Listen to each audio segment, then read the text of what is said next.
Halo teman-teman semuanya, perkenalkan nama saya Bonifacius Prodiko. Di video kali ini saya akan membahas terkait hipertensi atau penyakit hipertensi.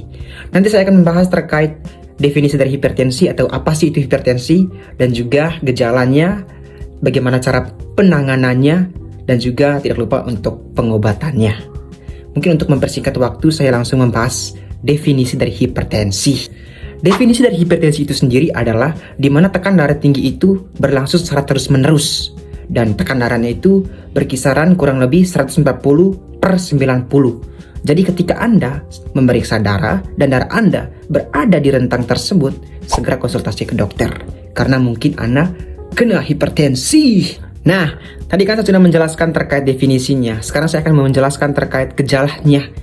Gejala-gejala di mana seorang mulai mengalami penyakit hipertensi. Gejala sangat sederhana sekali dan mungkin sering kali kita rasakan ya. Seperti sakit kepala di bagian belakang, sesak napas, terus pusing, nyeri dada, mimisan. Mimisan ini terjadi ketika tekan darah tinggi itu sudah terlalu tinggi ya, apalagi ya sudah di tingkat atas lah seperti itu. Dan juga mudah lelah. Ya kurang lebih seperti itu sih gejalanya.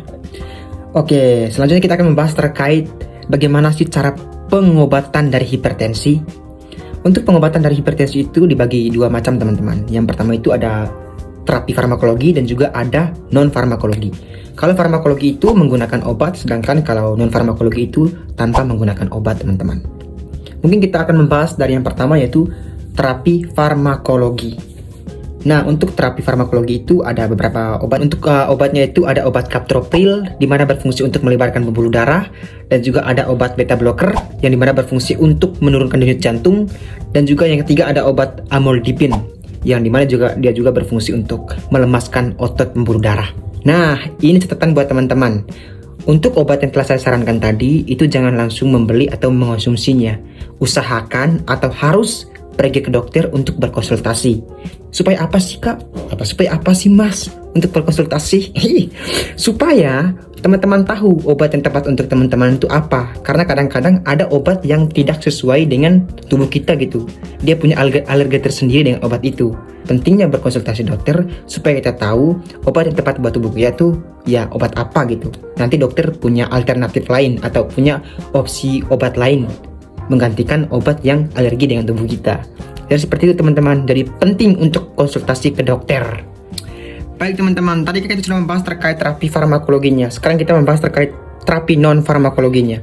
Untuk terapi non farmakologinya itu sendiri sangat sederhana sekali teman-teman. Kita bisa rutin olahraga secara teratur dan juga harus mengonsumsi makanan yang rendah garam, dan bila perlu harus mengonsumsi makanan yang tinggi kalsium. Dan juga jangan merokok, jangan mengonsumsi alkohol, dan yang penting ini harus selalu rutin cek darah ke dokter.